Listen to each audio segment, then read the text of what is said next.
Sorry about that. There's a lot of pollen here right now. Where are you? Where are you?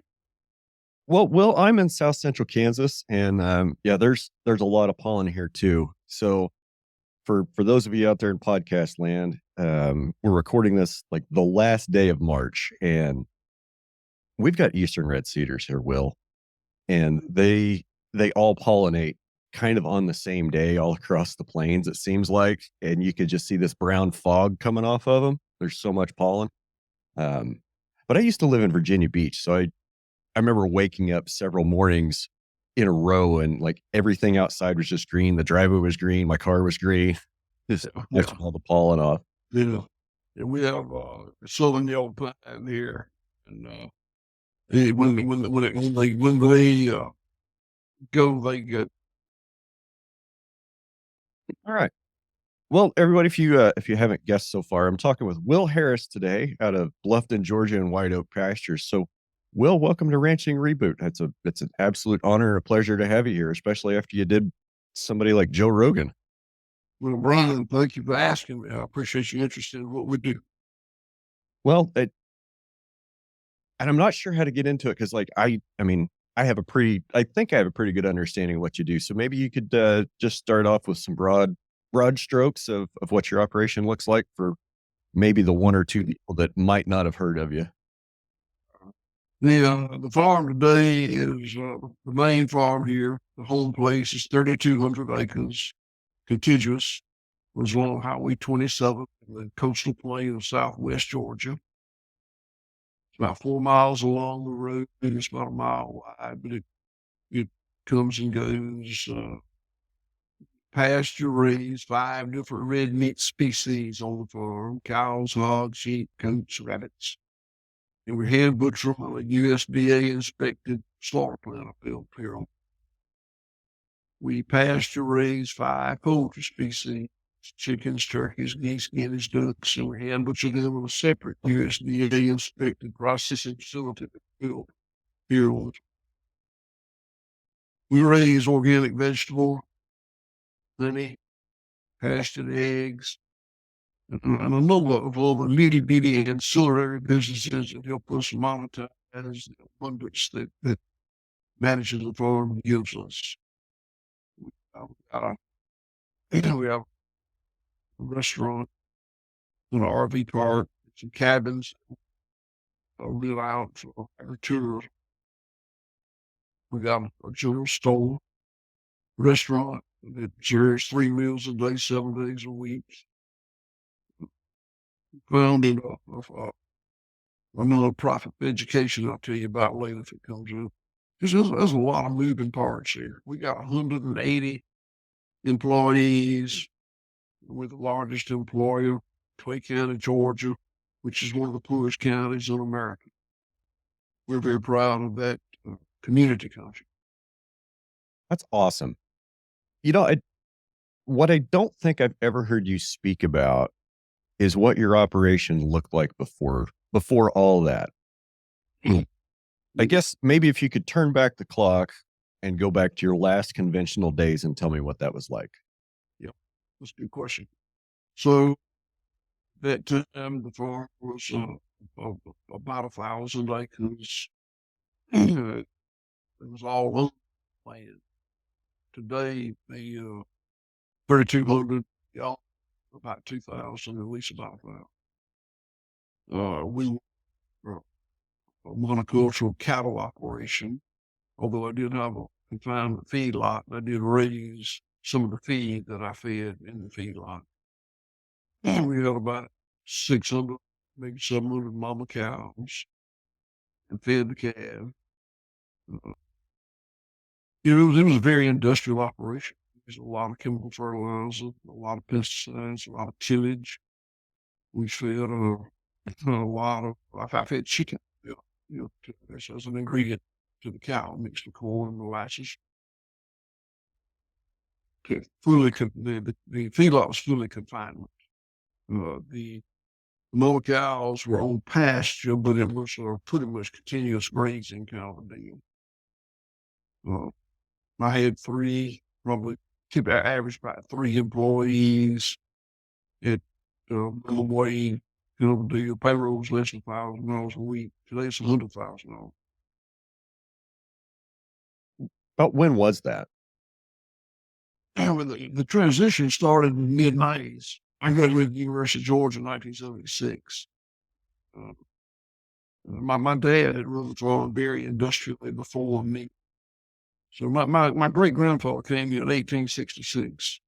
He ran the farm, and then his son, my grandfather, ran the farm. That was my great granddad, and his son, my granddad, also ran the farm. And I don't know too much about how they ran it, other than just anecdotally what history tells us about how farms were run then. Would have been with a lot of focus on the land and the animals and the community, and not much technology. My dad was born in 1920, took over the farm post-World War II. And he's the one that I could really industrializing, commoditizing, and he was successful with that. I was born in 1954, graduated from the University of Georgia in 1976 with a degree in animal science from the College of Agriculture. I came home and helped him run the farm very industrially. And then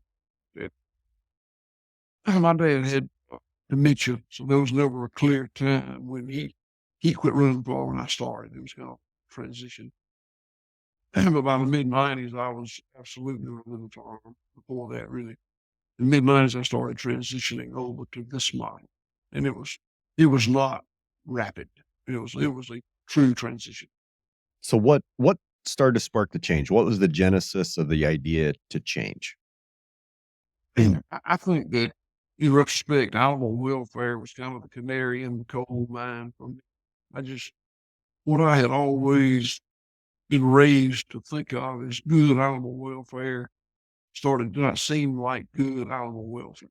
In the industrial model, if you keep the animal well fed and watered and comfortable temperature range, you don't intentionally inflict pain or suffering, that's pretty good.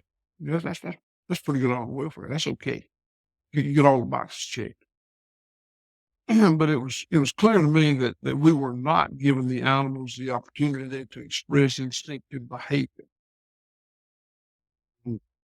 It it went from not being on my radar to being something that I really wanted to manage around. And when I started, and again, it was a monoculture on cattle then.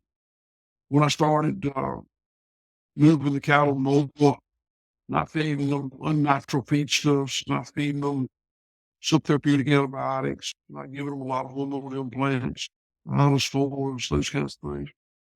Hey, I quickly shifted to the land. I mean, it was almost simultaneous, not quite. But I realized that what I was doing for the land was as bad as what I was doing to the herd. You know, again, tillage, chemical fertilizers, pesticides, etc. So I started moving away from that. And my journey has mostly been a series of moving away from things. I think that the one we farmers over the last 80 years is we have embraced more and more technology and misused it. I'm not opposed to technology. I love this iPhone right here, and I'm glad I'm able to talk to you way out there without having to go. I think I love technology. I had the first drone that anybody in this part of the country saw. It was a farmer kit. Yeah. But much use of technology that literally has broken the cycles of nature and evolved into what I consider to be a very, very damaging food production system. I would definitely agree that there's a lot of things about our current food production system, with livestock, with crops, pretty much everything you're going to find in a grocery store with a shiny, flashy label on it. It's just lies built on top of lies, built on top of misinformation. And I kind of want to go back to something you said, that, you have a degree in animal science, and your dad was the one that was responsible for, mostly industrializing the farm post World War II. I mean, that also was kind of the era where, we were trying to replace a lot of human labor with machines, with mechanical labor. We're trying to replace natural fertility with chemical fertility. I think it's one of the unsaid things in agriculture, that those of us in agriculture, we've known for a long time that manure is the best fertilizer, but we go to great lengths to avoid shoveling poop. Like, we just keep inventing more and more things to keep the farmer from having to shovel poop. Synthetic fertilizer. Hey, we don't have to haul that from the barn anymore out to put it on the field. We can just go buy it in a jug and, scrape that stuff out and not have to worry about hauling it anymore. Every big tractor we get, just, that much more horsepower, can pull that much more tool. One guy can get so many more acres worked a day. And, the misuse of technology, I like that quote. So to kind of put a bow on this, it seems like, the more we've pushed these degrees of, quote, crop science or animal science, the more we're getting siloed into these totally unnatural production systems. I think you used the right term there, siloed in. You know, uh, we have tried to make a living system this farm into a factory. Industrial producers just bristle at turn factories on. And the reason they do is it hurts. I mean, it's too accurate. It's too close to home. And a factory is a very linear system. It's easy for a linear system. It's easy to scale it. It's easy to gain efficiency by scaling. It's very complicated. A living system is complex, not complicated. And it's not linear, it's cyclical. And it's not easy to scale it up. It's more replicatable. So it's we took and the linear complicated system lends itself to the technology that comes from reduction science. If you can do replicated trials and see what's going to happen. But in a living system, when you change a variable, the system doesn't shut down or not. It morphs. So you wind up with unintended consequences that are usually undesirable consequences and almost always unnoticed consequences. I said my dad is the one that started all revolving, industrializing, centralizing, multinational. He was, but I'm not putting that off on him. I came home and torqued it up exponentially more than he did. It was the thing to do at the time. It was the thing. And all that technology that World War II had made available to farmers of his era did exactly what I just said. It gave them incredible yield boosts that had undesirable, unintended consequences, but you couldn't see them. I mean, it took decades for them to manifest themselves so you could see it. And then it was hard to tie it back to what caused it. If you take a pill a day and it makes you sick a month from now, it's really hard to realize that cause and effect. Right. Because we want instant gratification, and I think we as a species have a giant short-term memory problem. Well, I think that we as a species will have the hubris that we want to do better than nature. We want to have a system, crutch, or an aid, or a boost that is better than nature. And we've been doing that for a century or two or three. But nature's been doing what it's been doing forever. And that system has honed itself into perfection. Nature's not cruel. Nature's not kind. Nature's perfect. And when we misuse technologies to enhance and augment nature, it's going to have you can do it, but there'll be an unintended consequence. And that's what we've done. The I don't keep up with it much anymore, but what can they make? Like 400 bushels of corn to the acre? These record-setting corn yields, what, 300, 400?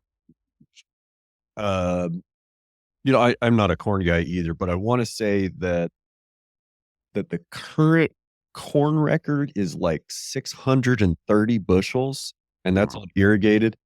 The dry Well, land record, get this, the dry land record is actually a gentleman that I know up in North Carolina that does no-till and cover crops and biologicals. And so, he was like 430 bushel the acre on dry land. those numbers staggering. I'm 68 years old. When I was a kid growing up in the 50s and 60s, and even 70s, you know, 200, more than 200 bushel irrigated corn was just excellent, excellent, excellent, incredible. But through technologies using better fertility, better herbicides, better insecticides, better fungicides, better. We pushed it to these incredible numbers that you were just citing. And that's efficiency, scaled up. Wow, it's great. Cheap corn, cheap thing. But, what damage did we do in doing it? All that fertility and mineral fertility that was reductively taken from the ground. And sooner or later it'll run out. It's just reductive. The reason they call it reductive is it's reduced every Right. time. There's I live 80 miles from the Gulf of Mexico down there. And there are dead zones in the Gulf of Mexico where the rivers flow that you can't orchard anymore. Big, huge dead zones where the fertility and pesticides have washed down the rivers. There are many, many species of birds and animals and insects that have been driven into extinction. And there's not even get into putting carbon up into the you can talk about climate change where you want to, but if you put a lot of carbon into the air, we know that. All of these are prices that we are paying for that 600 bushel corn you're talking. Yep. So, I'm expecting we probably shouldn't have ever made 600 bushel corn.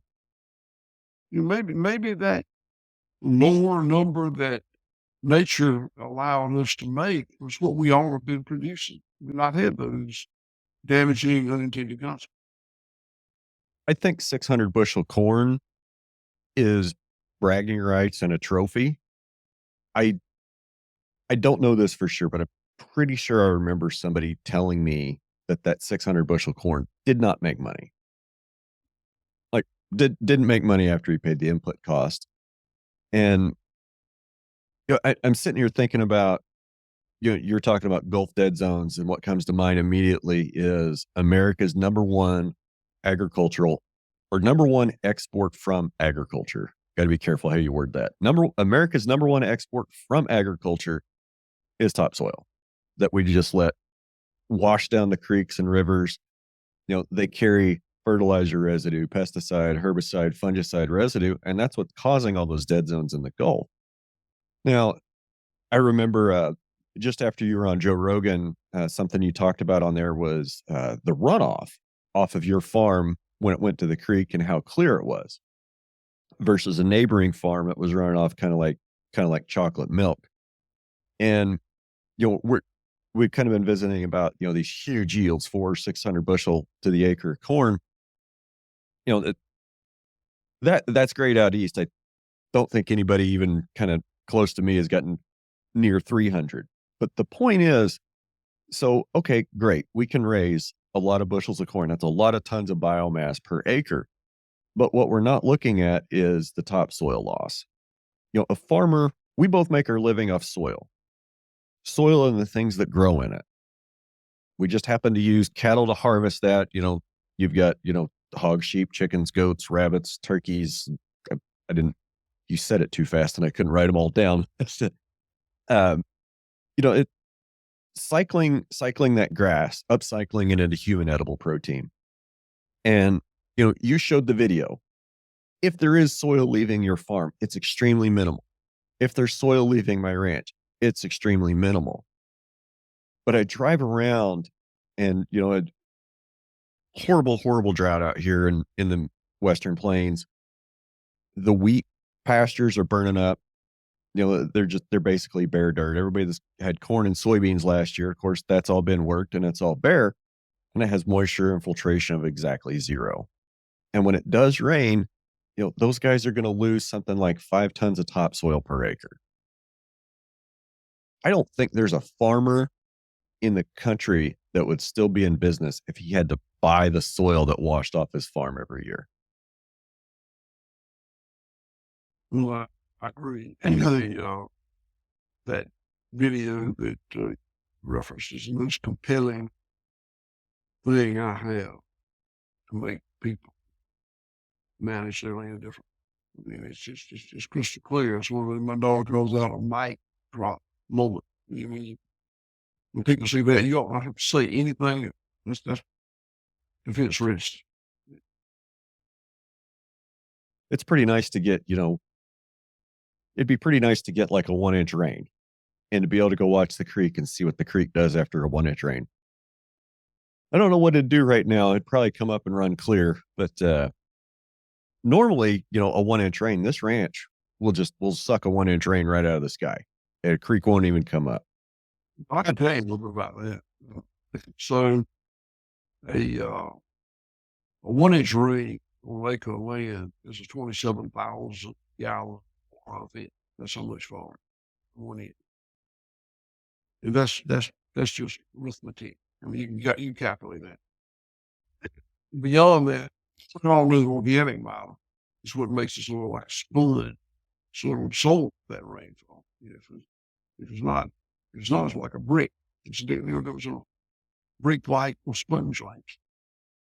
So if and this is a softer number, but generally 1% organic matter will absorb a 1-inch rain event. It puts 11 gallons on the lake. My land used to be a 0.5% organic matter. It's really far down to the creek. It's a dead middle, but that's what Yep. And that's what my neighbor's from. What that tells us is it'll absorb 0.5-inch rain event. Much more than that, it depends how quickly it comes and that sort of thing, but it's a great thing. Our land is now over 5% organic, which will absorb a 5-inch rain. Now, not if it comes in 30 minutes, but if it comes a 24, 36, 48 hour period, it's just not going to be much room. So, and it's not just organic. I'm a little bit concerned by how much we talk about carbon. I mean, everything you hear is about carbon sequestration, how to measure carbon in the soil. And I think it's very important. I think that carbon is essential. But there are cycles of nature, and the carbon cycle is one of them. And it's as important as any of them, but no more important than the rest of it. And the cycles of nature are many, and I don't think we even know them all. But for me, it's the carbon cycle, the mineral cycle, the microbial cycle, the water cycle, the energy cycle, in your case, the grazing cycle, community dynamic. On and on. There's many cycles that nature has perfected over all these eons and eons. And we are the first species, we humans, that ever broke those cycles. And we did it with with technology. We became powerful enough to develop tools through reproductive science that broke the cycles of nature. And it was a terrible thing. The fact that we let that 600 of us go. In fact, we could do it. Don't mean we should do it. In fact, we can break the cycles of nature. Don't mean we should break the cycle. But we did. Didn't know any better. Well, that's right. But now we know better. We're still doing it. So I don't know. That gets in that hubris, that human desire to do better than nature. I mean, it's not just farming. I mean, people look at professional athletes that take performance enhancing drugs, steroids, and whatnot. And that's the same thing. It's wanting to one up nature, and you can do it if you got the right technology. But it has an unintended. It has unintended consequence. We could name a bunch of examples of that phenomenon that's outside agriculture. It's just part of the living systems. That's where that occurred. Let's circle back a little bit and talk about carbon. So I remember it was, what was it? Regenerate 2019 out in Albuquerque, I think it was. Just as that was wrapping up, the Qantas International study that they did on your ranch came out and showed that you were carbon positive. Just a week or two ago, I had Paul Brown on, Gabe Brown's son from North Dakota. And Great guy. Yeah, he was a lot of fun to talk to. But we talked about this carbon pipeline that's coming down near their ranch. Now, let's preface this. You've had a carbon study done on your ranch. Okay. I've had carbon measuring done on my ranch, and I'm actually selling carbon credits through Grassroots Carbon. Okay. And we can get into that, like we can peel into that a little bit later if you want. But this carbon pipeline, it's kind of hard to find out things about it. Like you hear carbon pipeline, you're like, okay, well, they're going to move carbon. Like, how are they going to do that? Well, Paul shed a little bit of light. So what they're going to do is they're running this pipeline from North Dakota to Iowa, and they're going to capture CO2 from ethanol plants in Iowa and pipe it to North Dakota and inject it like 3,000 or 4,000 feet below the ground. Okay. If you're only worried about carbon and not looking at carbon as just one piece of the larger climate puzzle.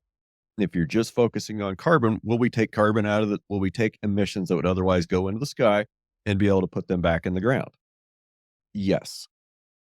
But what cost? I mean, we're going to build 1,500 miles of pipeline that's 2 feet around. We're going to dig that in 4 feet into the ground, like 1,500 miles. And we're going to use a lot of electricity to pump that and pump it down and store it.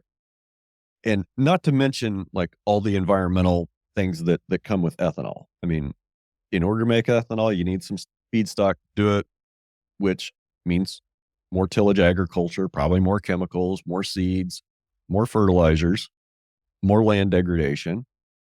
And then we're going to catch that CO2 and think we're being environmentally responsible by piping it 1,500 miles away and stuffing it 500 feet underground. Doesn't make a lot of sense to me. The question I keep having is, like, for a guy like you or a guy like me to store carbon on our soil, it's almost like we're doing it anyway. Why can't we get paid for it? Can you imagine how much money a lot of people are going to make building and operating that pipeline? Yeah, then that's the only reason they're doing it, is because the government's involved. The prices that they're paying to do that mechanical sequestration blow my mind. Like they're paying $60 to $80 a ton. So I think that preface this by saying that I think we talk too much about carbon. Okay. And I think that's because of the cycles of nature. That's the one that's most easily monetizable by big multinational corporations. Like carbon cycle, energy cycle, water cycle, mineral cycle, carbon cycle. The one that's most readily monetized is pulling carbon out of the air. It's something that can be done through technology. It can be easily measured. The problem with me and you and I sequestering carbon is the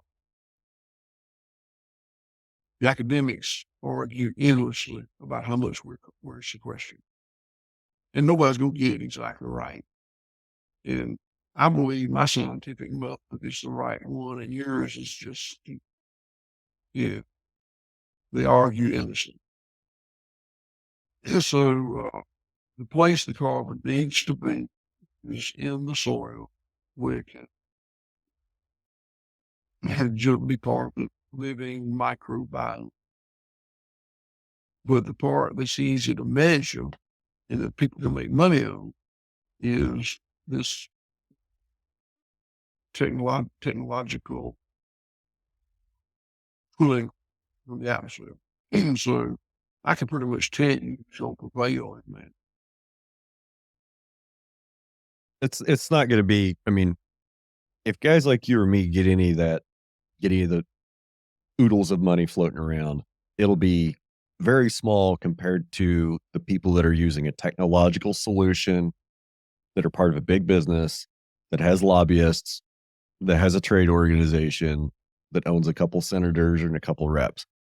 One of the one of the things that Paul told me about that carbon pipeline up in North Dakota is one of the people who's getting carbon injected under the ground and is going to be getting like going to be getting payments from doing that, going to be taking payments from doing that, is a member of the Public Utilities Commission, which there's only 3 people on that commission, and they're the ones that are responsible for bringing this carbon pipeline to North Dakota. So it's kind of like there's 3 people, there's one guy with a couple friends that's going to get the lion's share of the benefit in the state, and they're making everybody else deal with this pipeline. Well, sadly, that's the way we run our business here. There's a lot of talk going on about the farm bill being negotiated right now.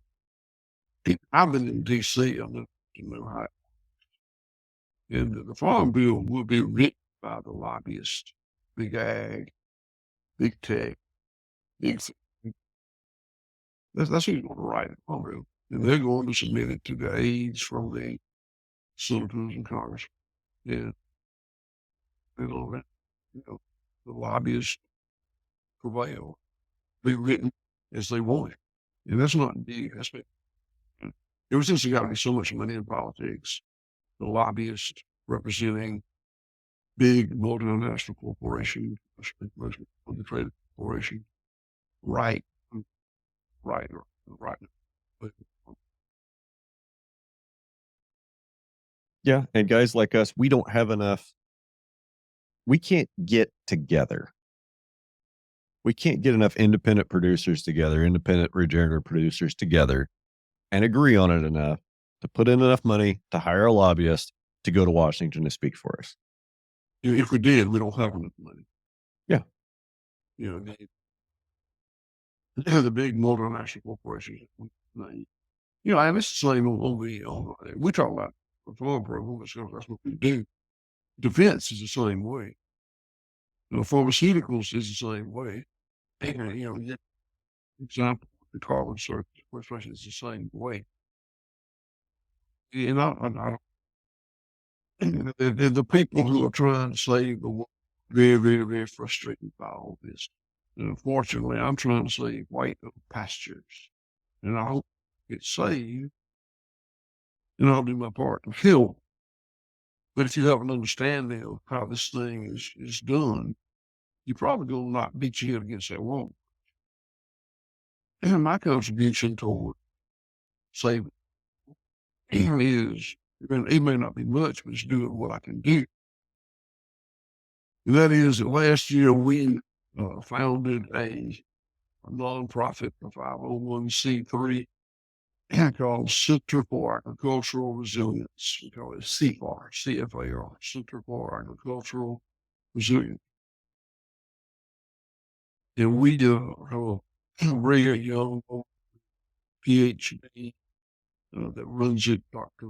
Carly Redding, and she organizes the first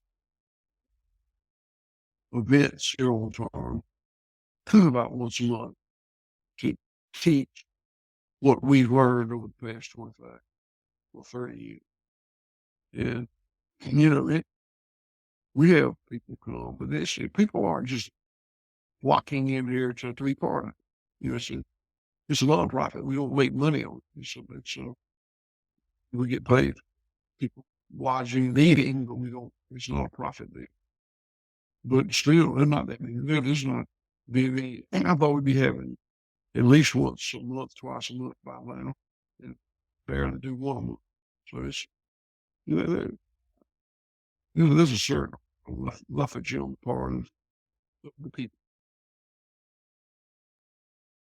It's easier, it's pretty easy to sit at home on the couch on your smartphone or on your laptop and complain about injustices in the world, injustices in the food system. But when it really comes right down to it, when most people go buy food, they're going to make a choice based on cost, not based on quality, not based on story, not based on environmental. They're simply making that choice on cost. Cost, she, I would say convenience be about as much, it's, but there were, as we talked about, big ag, big food developing at since World War II, really food distribution has developed since way different today than it was then. And we're 3 or 4 generations into the people buying their groceries at the grocery store or a restaurant, getting them on food service. And there's nothing wrong with those people. They're not evil people. They're fine people. But there's a codependency between big food, big ag, big tech, and big food distribution. There's a codependency. They all evolved together over the last 80 or so. And one simply can't make it without them. We were my biggest customer was Whole Foods Market. And we thank you, or December 31st of this past year, we no longer sell. And I could rag. Oh, they're not bad. They're not evil. But if you are the meat coordinator, Whole Foods Market, and you got 300 or 450 something thousand square foot store to keep constant steady supply of meat in, you can't depend on a bunch of white oak pastures to do it. They need to be able to pick up the phone and say, send me 48,000 pounds of 6-ounce fillets every week to the following 6 warehouses. Thank you. Well, I'm bigger than most regenerative farms, and I'll never see 48,000 pounds of 6-ounce fillets in one place from here. And the only people that can do that are Tyson's, JBS, So there's a codependency. If you have a meat plant, the codependency is working the other way. If you have a meat plant that slaughters 400 head of fat cattle per hour, you need Walmart to move that beef. I mean, you can't sell it at the farmer's market. So there's a codependency. They've got to have each other. And then that same form of that codependency exists in consumers. We're all so accustomed, again, 4 generations into, here, stopping on the way home at one place and being able to get everything from your toilet paper to your toothpaste. Yeah, that's just an incredible amount of convenience, and it's become a way of life. to have to think about sourcing to buy food from us. And we sell online. We do the oil fulfillment from us. We sell a lot of different stuff. I mean, species for you.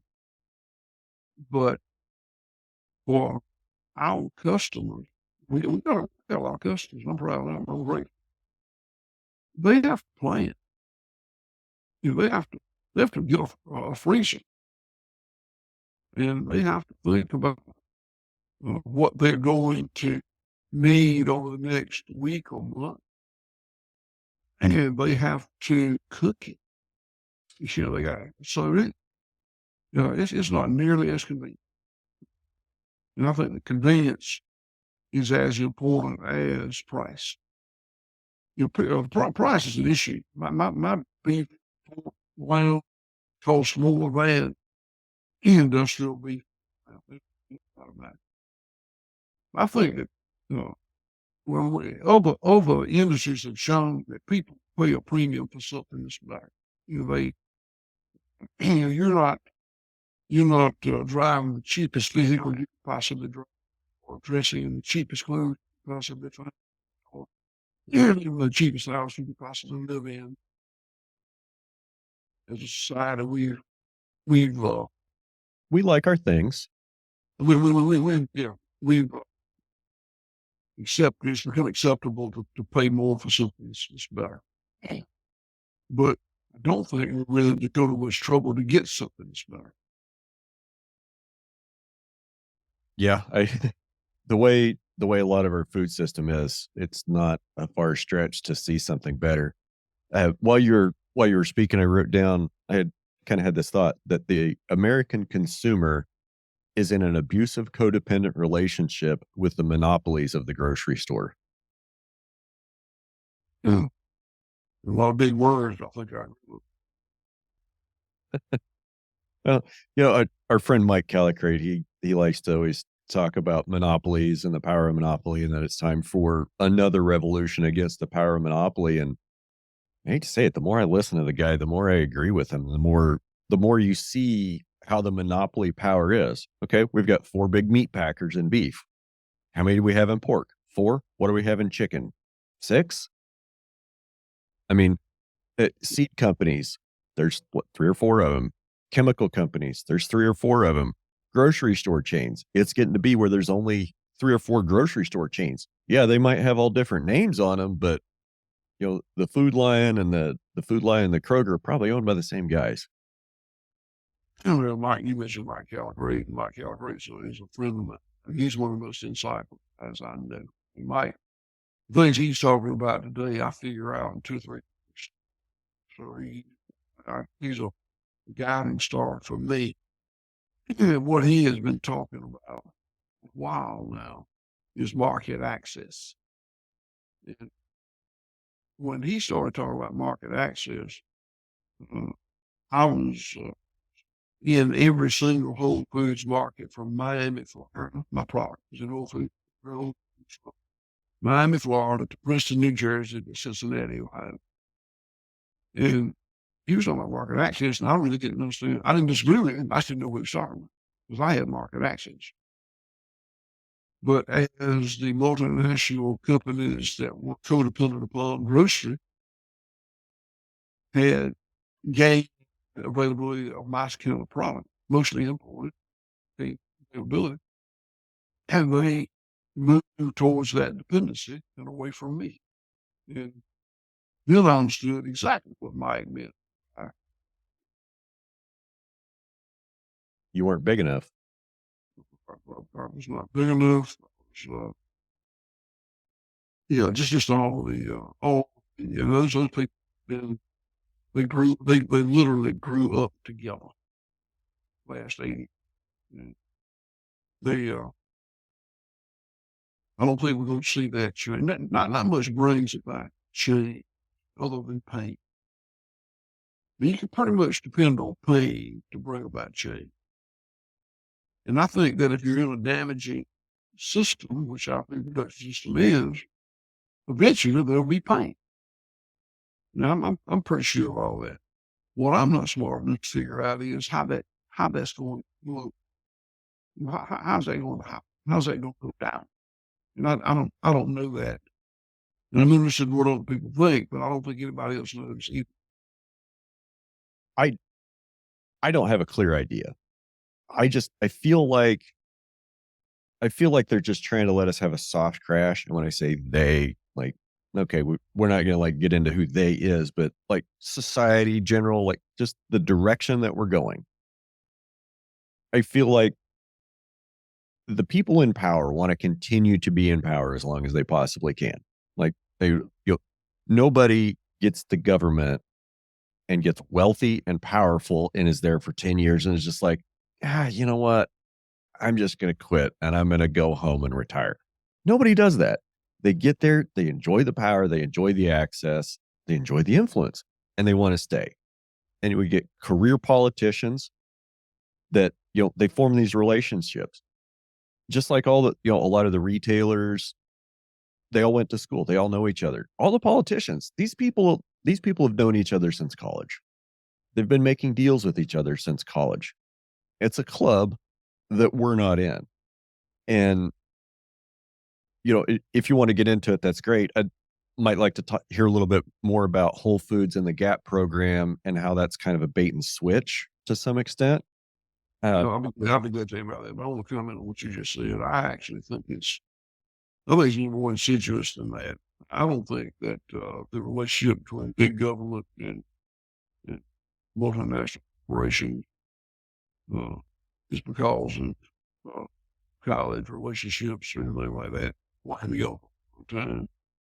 And I think that if they talk about the revolving door, I think that a long time ago, big multinational corporations figured out that if they would give senior bureaucrats, not so much politicians, but the senior bureaucrats, the people way up the pipeline, FDA, EPA, Defense Department, USDA, if they will give those senior people a really good job at retirement, then those people would come and spend the last 10 years of their career serving them. I looked up the pay scales for some people way up in USDA, and you got to be pretty high food chain to make $90,000 to $100,000 a year, which is a lot of money. You got to be way on the pipeline. You got to have been there a long time, become very senior and very powerful. And if you are a big multinational food company, defense company, pharmaceutical company, whatever, food company, and you give some of those 50-something-year-old senior bureaucrats a job making $200,000 or $300,000 a year at retirement. And everybody that works under them says, wow, did you see what happened with Joe? He sucked up to those guys for the last 10 years of his career, and they gave him a job, and it was way better than anything he had ever had. I think I know what I will spend the next 10 years of my career. And I think that's become part of the culture. Can I give you a specific example? Well, Mike here, I can't prove it, but I can lift up some situations where it sure looks like that's what happened. But I can't prove it, so I'm not saying it. I think we all, I would agree. I would 100% agree with you. There's a revolving door. It exists with the banking industry and the Securities Exchange Commission. It exists with big pharma and the FDA. It exists with big ag and the USDA. I think Mike was telling me about something like this that had happened, that, somebody left the US, like had made a ruling for one of the big meat packers or made a rule that kind of favored them. And then 6 months later, he walks out and he's working for that company for $250,000 a year as a quote consultant. That's exactly what I know this. I know this same story. The name escapes. I don't think it's isolated as well. No, It happens in defense. How many old generals and admirals you see walk out of the Pentagon, go to, McDonnell Douglas or Boeing or Raytheon and get 6 figures a year for doing not a whole lot. It's and I don't know if there's a way. I don't know how we roll that back. I don't know how to fix that, how to change that. I think that's just part of the system that we're in, and it's going to be a contributor to the eventual collapse. And that's why I said I'm a happy man. A very, very happy man. Because I'm not trying to change. I'm trying to change white and pastures. If I were trying to change the world, I would not be a very happy man. Because I can't do it. It'd be a very frustrating way of my life. I would venture to say that you not only have made a big positive impact on White Oak Pastures, but also Bluffton, Georgia, and what'd you say, Clay County? Yes. No, I think your impact stretches a little bit beyond your fence line, my friend. Well, I hope so, but that's not what I live for. I live, the 180 people that work here.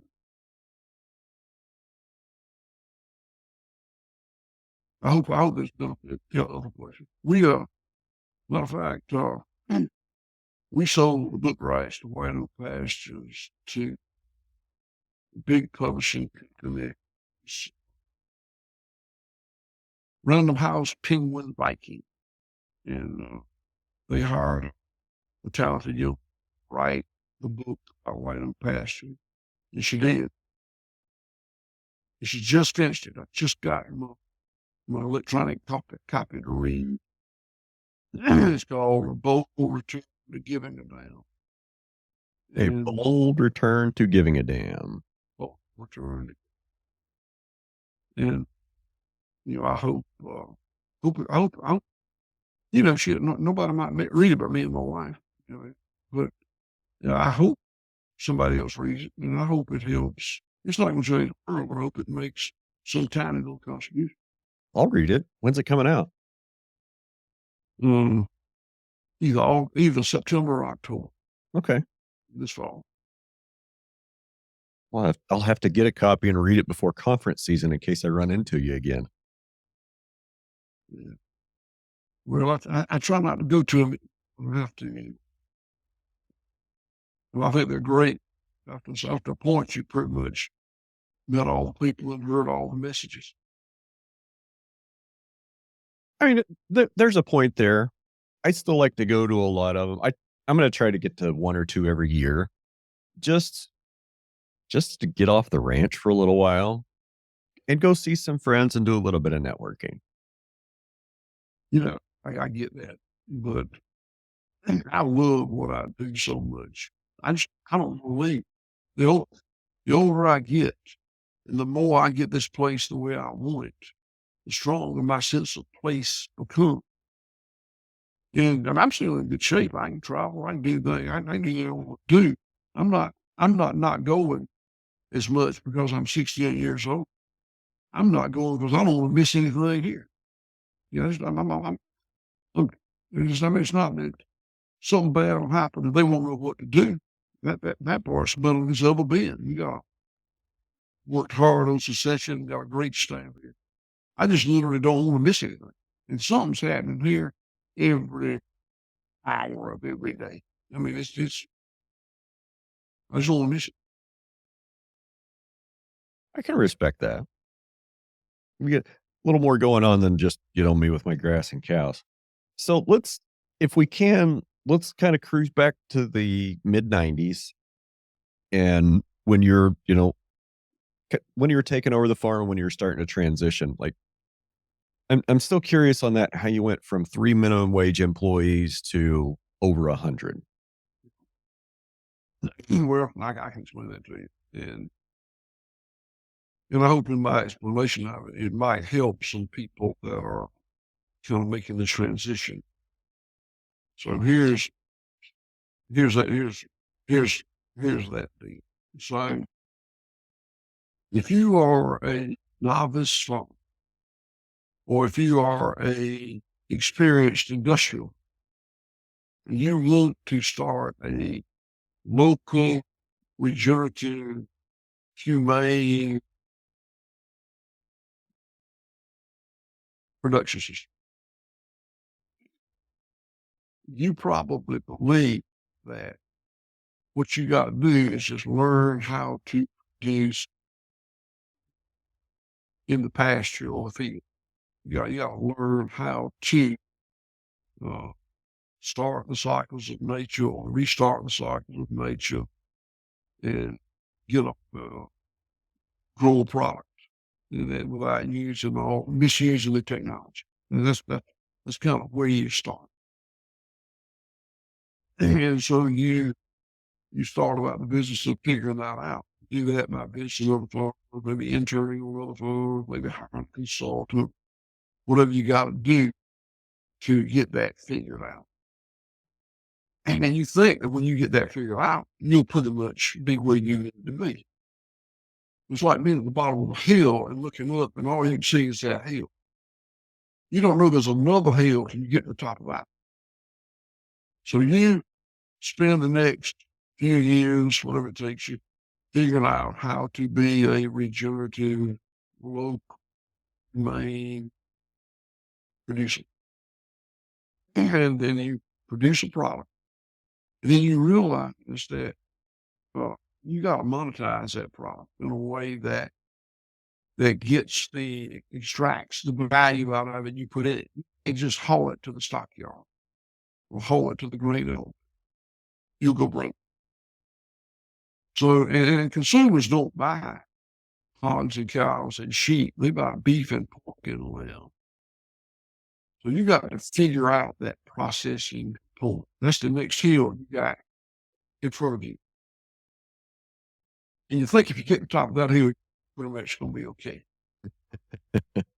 So you climb that hill and figure out how to make your product monetizable. And you got to. So you climb the hill and you get it figured out. And you think that ought to be okay because you got production down, you got processing down. Maybe you don't do it yourself, you get somebody else to do it, whatever, but you got to figure it out. And then you find out there's another hill. And that hill is market access.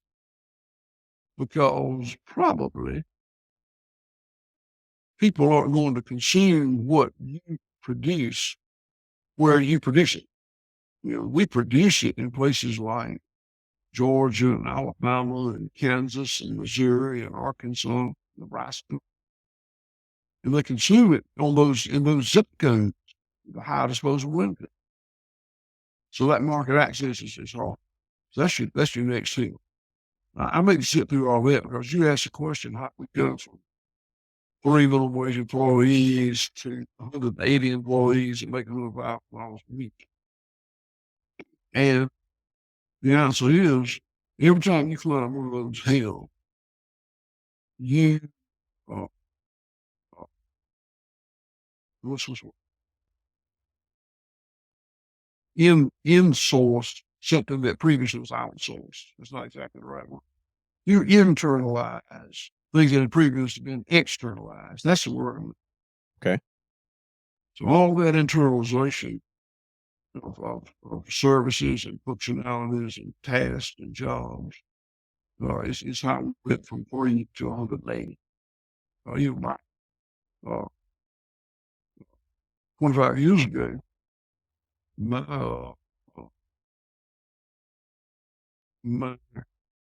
office was a kitchen table.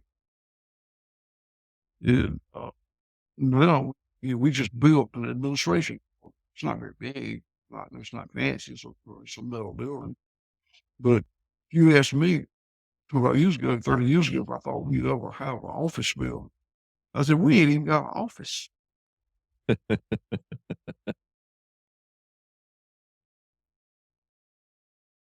I think most guys would say their office is the cab of their pickup or a legal pad.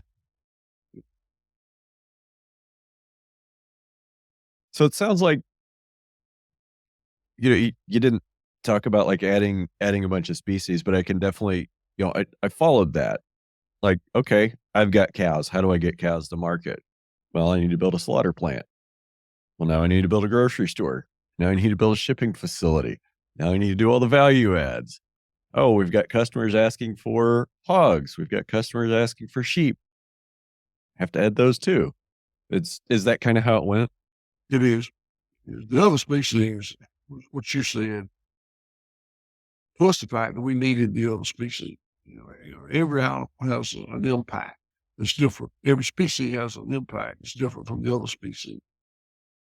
And we gave up using herbicide, for instance, herbicide on pasture. There's a lot of stuff out there the cows really don't want to eat. And having sheep and goats are handy. They gave up tillage and hogs. Their impact is handy. They gave up buying nitrogen fertilizer and having poultry. Is an impact is handy. So yes, that's the biggest part of that monoculture versus system. But yeah, having those species also helps marketing. We sell more beef because we can also lamb, turkey, and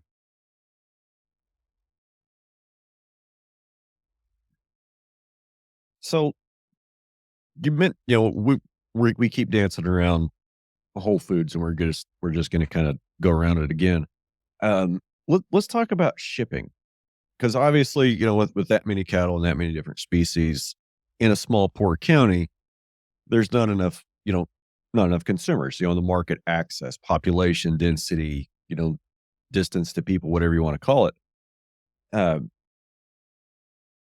It's an issue for me.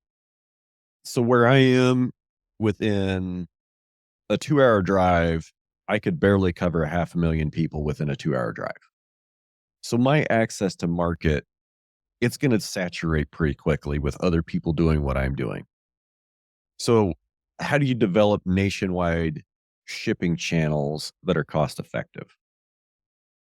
well, first of all, you don't develop nationwide shipping channel. That is not what you do. You want to be as local as you possibly can. I like you. My local market is not a good market for me. We again, Clay County, Georgia, is one of the poorest counties in the United States of America. And good people, I love them, friends, neighbors, relatives. They're not my customers for the most part. So we got and I spent $7.5 million building processing facilities. So I got to sell a lot of stuff. We got to sell $25 million worth of stuff a year to make it all. And I can't sell it in County, Georgia. So I have to reach way out. Now, the further out I reach, the less well I do. So I want to become as local as I possibly can. The fact is, right now, you can order our product and we ship to 48 states, but we don't want to. And I shouldn't have to, and a lot, I'm again, very sparse. Where I'm sitting right now is an hour. It's 45, 50 miles or to a mall or to a movie theater or to a hospital that's mass unit. So I'm very rural too. But at Atlanta, it's 3 hours up that road. And there's several million people in Atlanta. And Florida is about 60 miles down that road. And everybody that doesn't live in Atlanta lives in Florida. So that's where I want to sell my stuff. I don't want to sell stuff in California because I won't carry riches to sell it. I don't want to sell stuff in Indiana because I want Greg Gunthorpe to sell it. I don't want to sell stuff in North Dakota because I want Paul Brown to sell it. So I got to right now. But my daughter helps marketing here, like it. And her quest is to sell $25 million worth of product. but it's to sell it as close to Bluffton, Georgia as she can. But with the full understanding, it's not going to be in a 100-mile radius, 200, 300-mile radius. Yeah, and I think it's definitely more of a challenge for those of us in the plain states to get market access just because of population density and distance to markets. And like you said, Mike's a good friend. I don't want to go to Colorado Springs and compete with Mike. I don't want to go to Northwest Kansas and compete with Mike. I'd love to keep everything in the county and never have to, see anything get put on a UPS or a FedEx truck.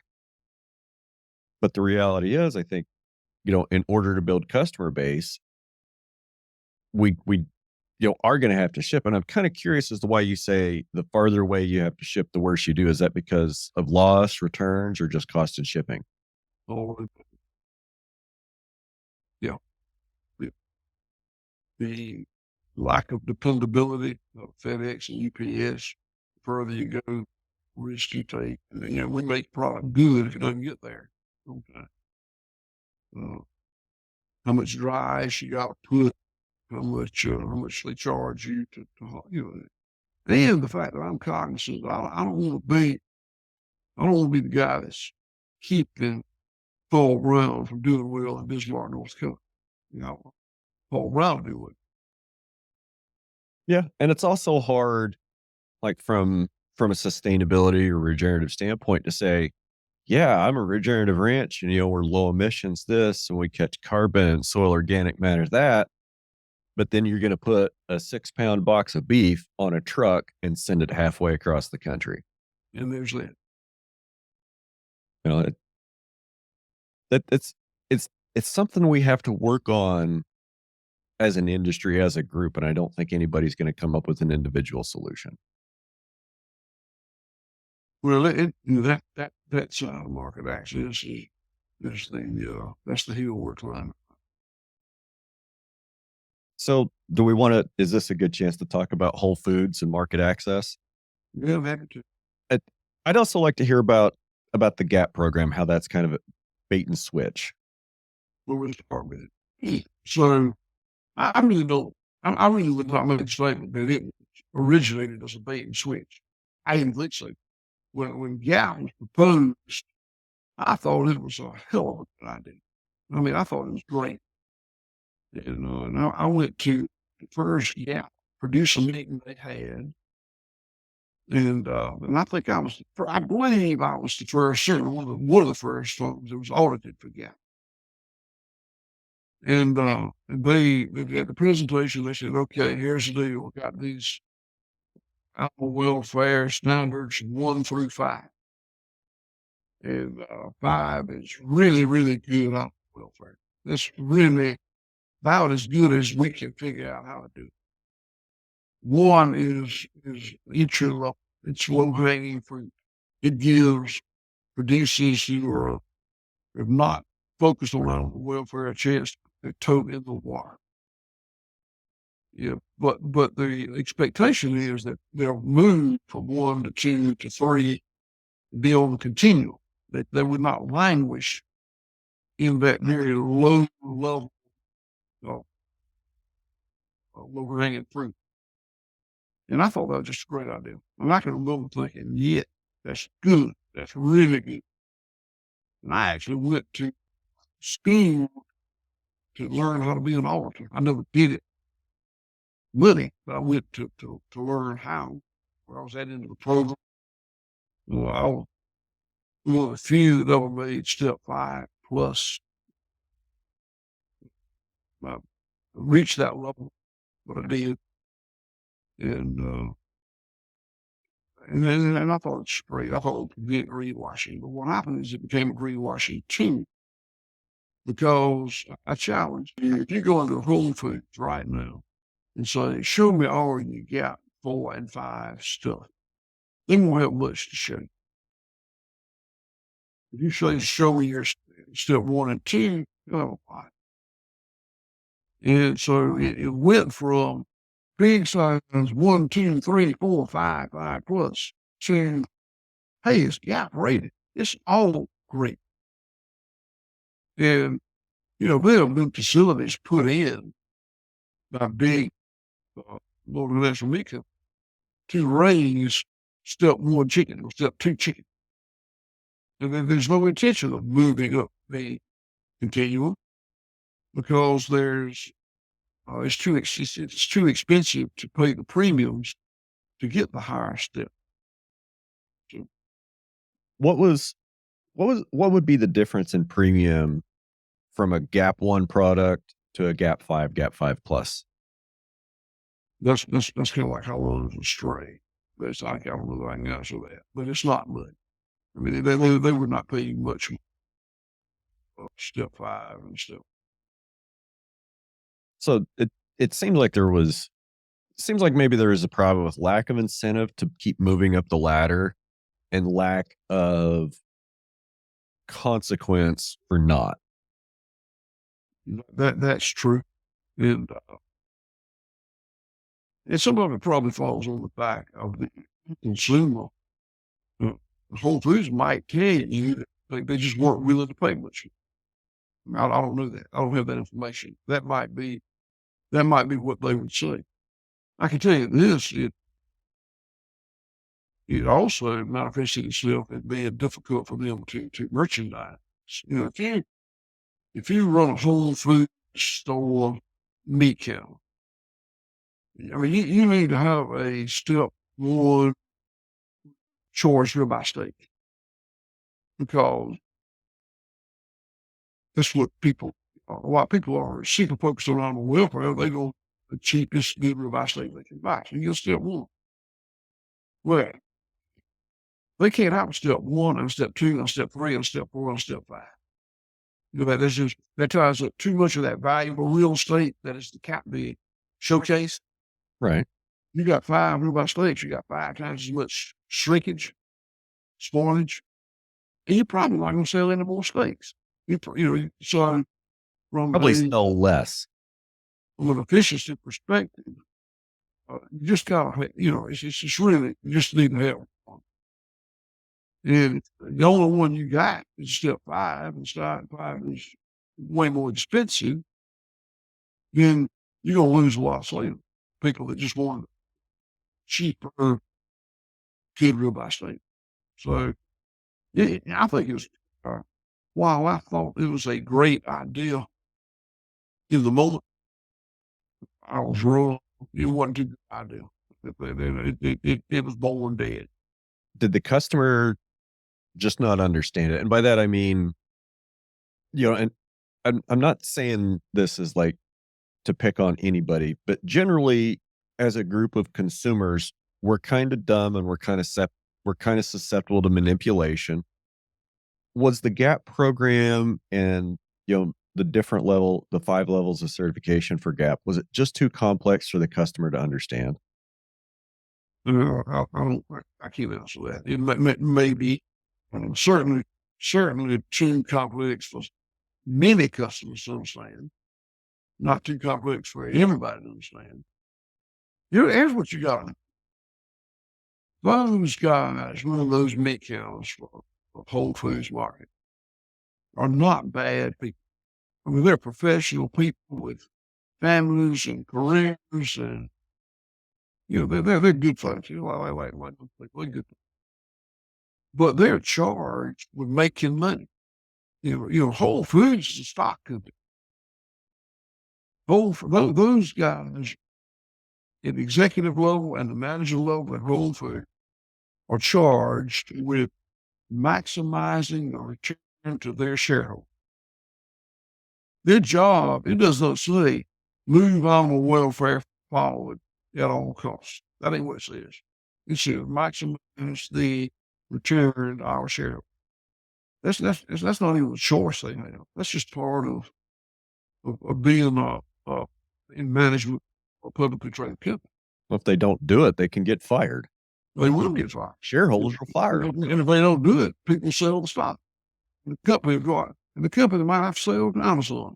Oh, wait. I think that's what happened. I mean, it's, follow the money. I'm not being critical of that. I think that I did get upset with them in the way they used it overtly for greenwashing. And the Whole Foods did a little promotional video that we have a copy of. They pulled it down. They put it up. It was up for a while, and ultimately they realized that. I guess they realized that wasn't good advertising. They pulled it down, but we got a copy. Well, they took it down, screenshot or whatever you call it, like that. We didn't go through corporate espionage. My daughter just got it. Right. But it's a classic. So this is a picture there.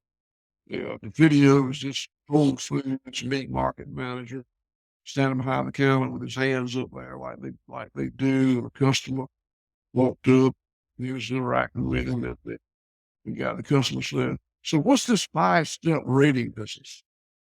And the Whole Foods guy, I'm sure it was a professional actor, the clip said, "Well, step 1 is like, and step 5 is like, how?"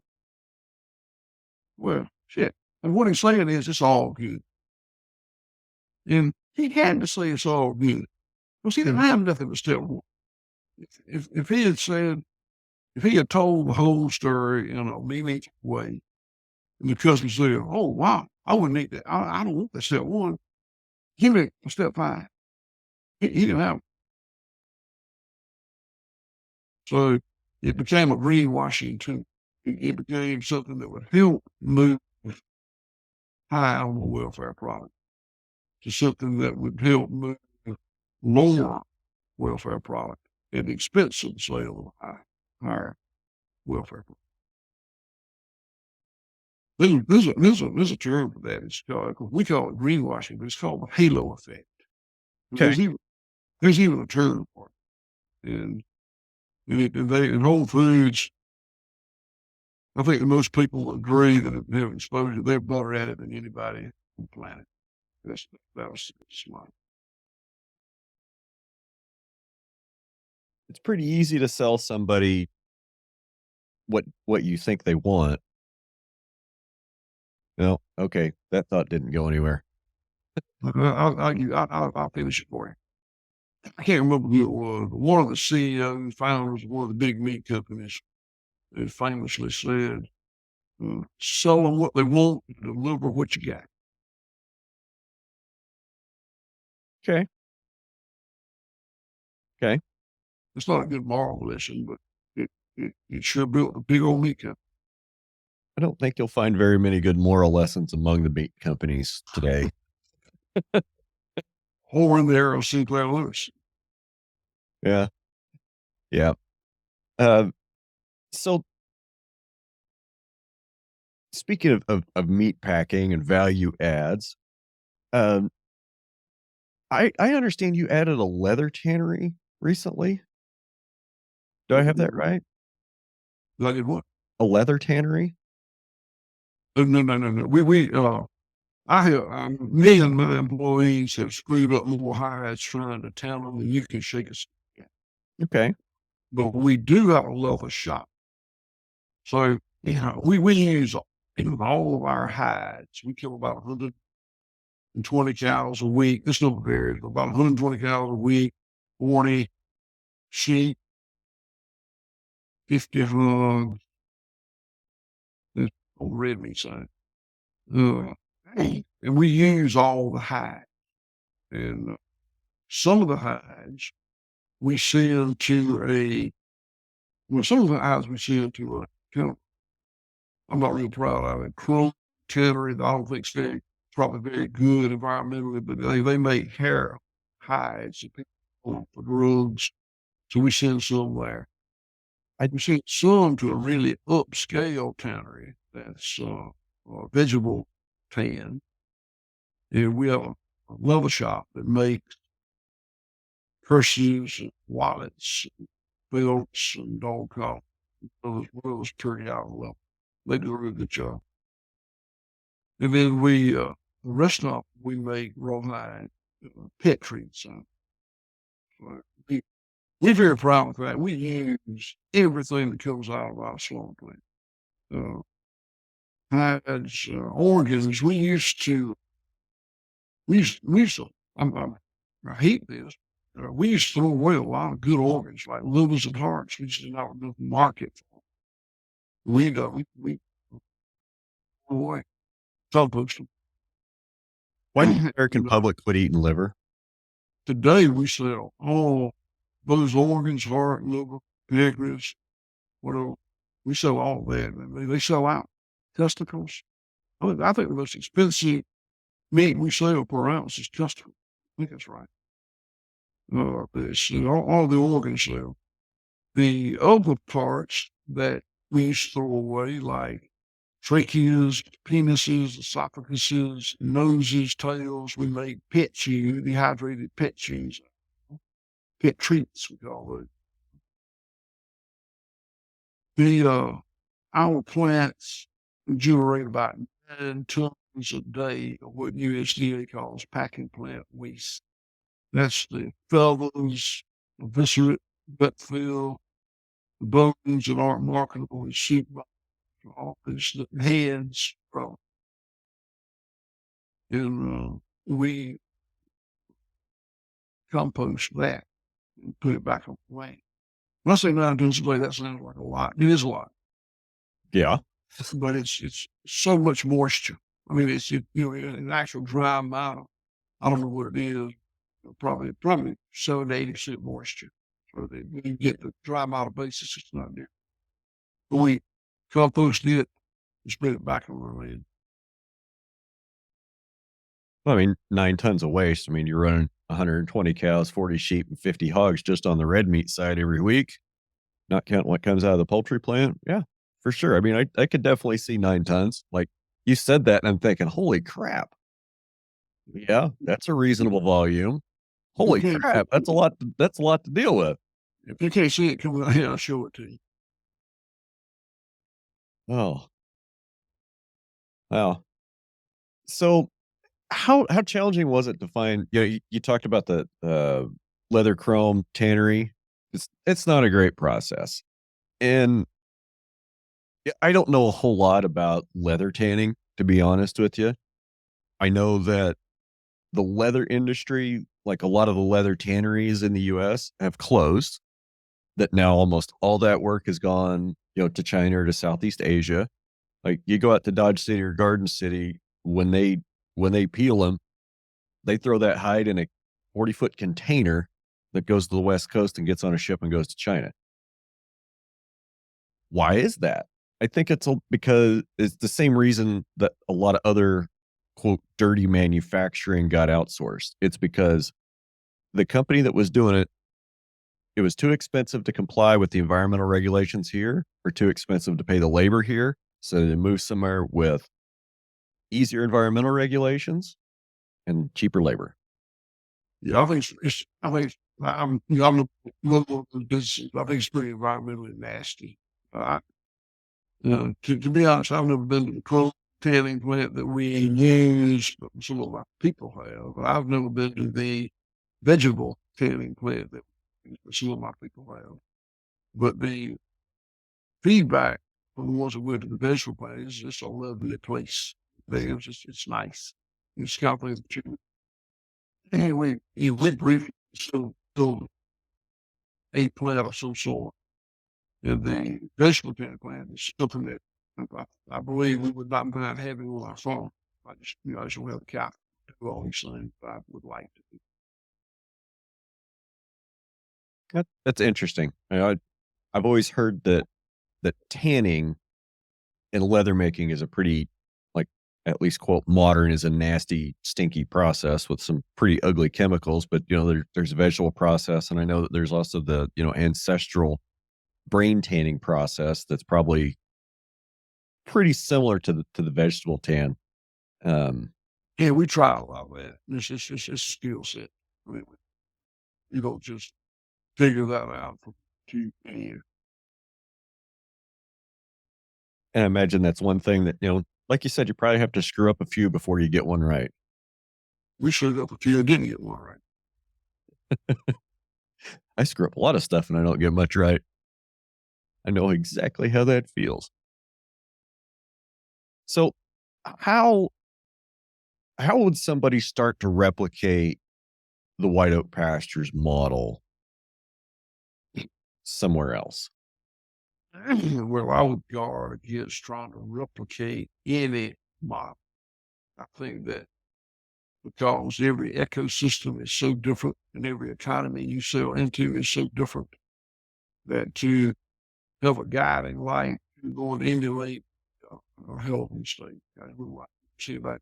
I tell people, I do think that, but if you want to create your own food system that fits your economy and your ecosystem, is what you ought to be focused on. And I think to do that, you probably should go and intern at a place that is doing it successfully that you think might be kind of what you like. And probably more place. We've got an intern program that is really, we get a lot more applications than we have slots for popular areas of work. And we bring these interns here. We take six cohort 4 times a year for 23 years. And that's all we have. We get that become unmanageable for us. We're not an academic organization. This is our, you know, we take those 24 per year, six times, 4 times, and because we do get more applications and we got slots, we're able to pick and choose, get some really great people here. And we make job offers to about half of them, and about half of those accepted. So it's a great employee stream for us. And then, of course, a lot of them are really focused on having their own operation. They leave here and go to another place, to intern, which I recommend. I think the vast, your experience, likely your success. I would I'd agree with that. That the more successful people in this business are the ones that get out more, that see more, that you know go visit other ranches, go visit other farms, see how it's done, see how other people do stuff, and talk about it. The people that aren't necessarily don't seem like they're doing as well. You don't see those guys at conferences a whole lot. See them at the coffee shop complaining about market price, which that's something that I think we all need to try to get away from, is just being a price taker and taking the price that you're given, whether it's at the grain elevator, the co-op, or at the sale barn. And I really love what you guys have done down there in Georgia and are being price makers on so many different products and making such a big impact in that community. So interning, other than interning on another farm or ranch, what would be your best advice for somebody wanting to start down this path of growing their own food and growing food for a community? Well, the same old adage applies. It takes a lot more money and a lot more time than you thought it was going to take. Uh, I should tell you that the interest of Kendall, that my business is not very profitable right now. We've been doing it a long time. We've figured some stuff out. We've had some good years. We made some money. But right now, our business is less profitable than it's been in a long. Our return on investment is horrible. And it's because of market access, greenwashing. In our case, and this is a problem. In our case, we got way more fans than we have customers. And I haven't said that much. That's kind of what I'm starting telling people. It's so true. I can't remember those numbers. Instagram, we got way over 100,000 followers or really do this, right? And those are people that, for the most part, I guess, support our label look favorably upon our program, but we struggle to sell our product without resorting to wholesale. And I guess I told you earlier, when you resort to wholesale, probably not going to do very well. So, I wish I had, I don't wish I had less support, but I wish that our support was more custom. Because, and that, and I say that, I want to be clear, that's not just white old passion. In fact, that is my experience. I stand by it. I mean it. But that's going to be true with regenerative farms all the country. Stipple Creek Farms, ranch in California, to okay, where you are all of us have a lot of support. Supporters are great. We need customers.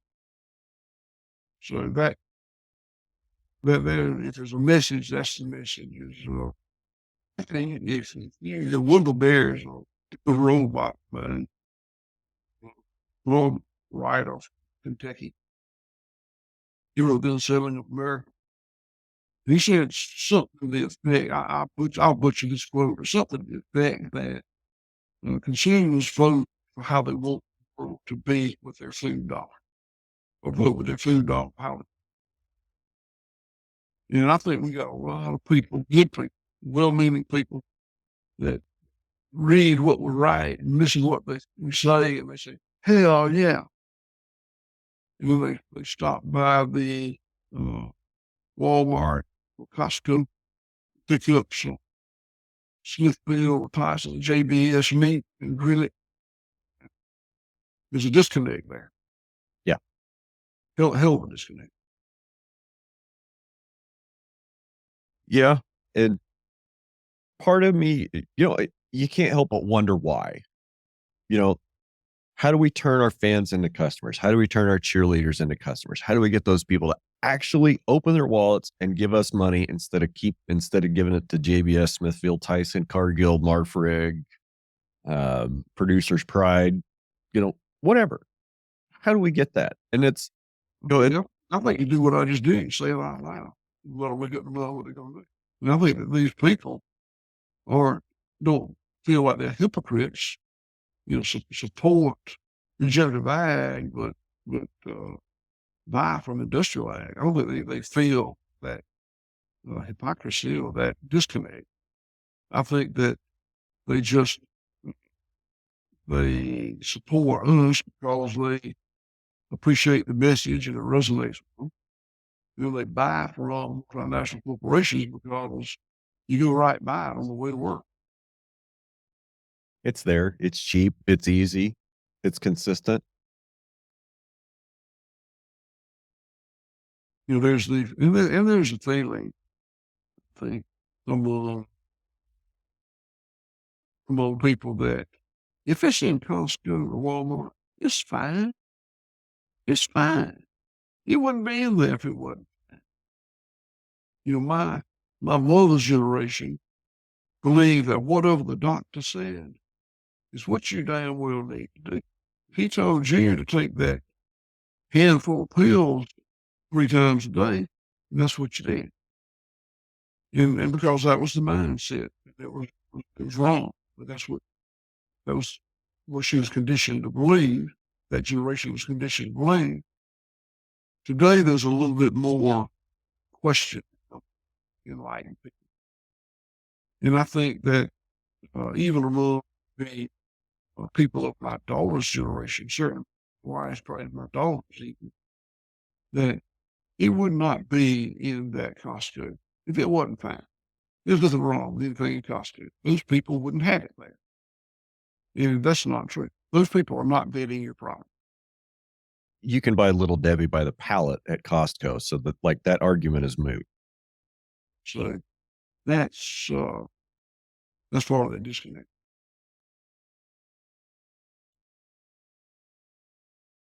And I'm wondering how it got that bad. It's just people don't want to know how the sausage is made. Well, you got brilliant people that make incredible amounts of money messaging the desired message to the consumer. And there's a lot of money in it. And if you take a very smart person who has spent their career figuring out how to deliver a message in a manner that has impact with the consumer they're trying to reach, and they do it for, it's been going on. And I don't even talk about Madison Avenue advertising. I don't even know what that is, but that Madison Avenue is going to advertise the consumer in New York, you know, Forever. yeah, for and well, I mean, it wasn't in 1866 when my granddad started this place. It's certainly post World War II it became a thing.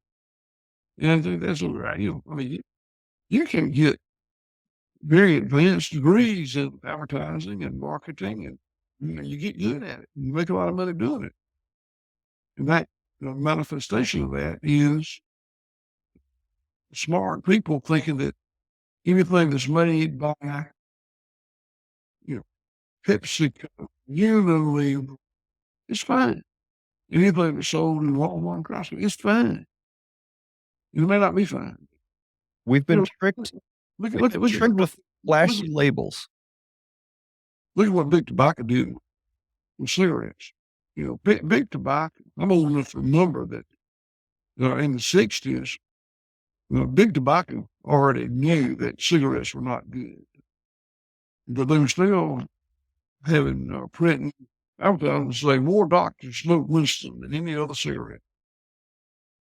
They knew they knew next thing was not good, but they found ways to make cigarettes more addictive than they would have been naturally. And I really believe that big food, big tobacco, big tech, big ag is where big tobacco was in the '60s. Now, I'm not sure it'll come to the same end. When big tobacco got called out, Surgeon General and all that, was before the day of there being so much money in politics. I'm not saying there was not money in politics in the '60s, '70s, but there's less than it is in 2023. Yeah.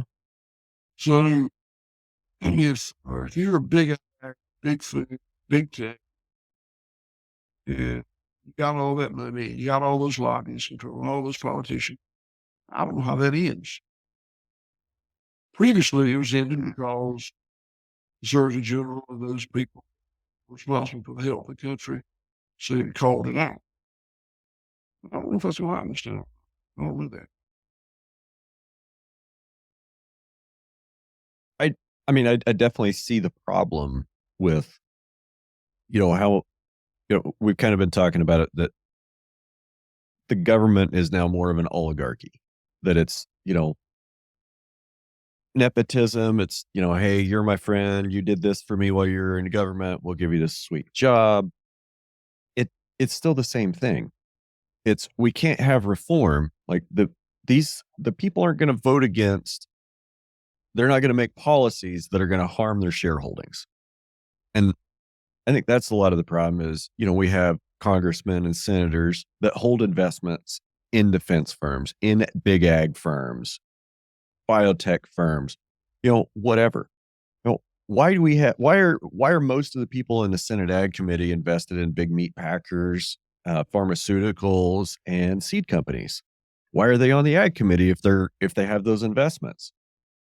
That doesn't make sense to me.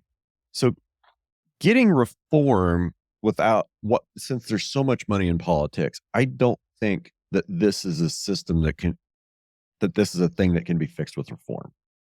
Like, I think it's got to the point where there's so much money in politics and it's such a deep systemic infection that the only way to really fix it is to tear it down and start over with a new system.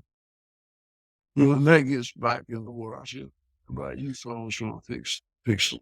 So I'm for you. I'm gonna work on white pass. Fair enough. Fair enough. Well, kind of need to start moving out of here. Did I forget to ask anything this morning? think you've done a real good job. Good job. All right. I think whiteoakpastures.com, probably ever find everything from there. Yep.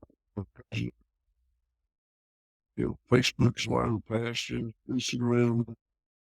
White Oak Pastures is it.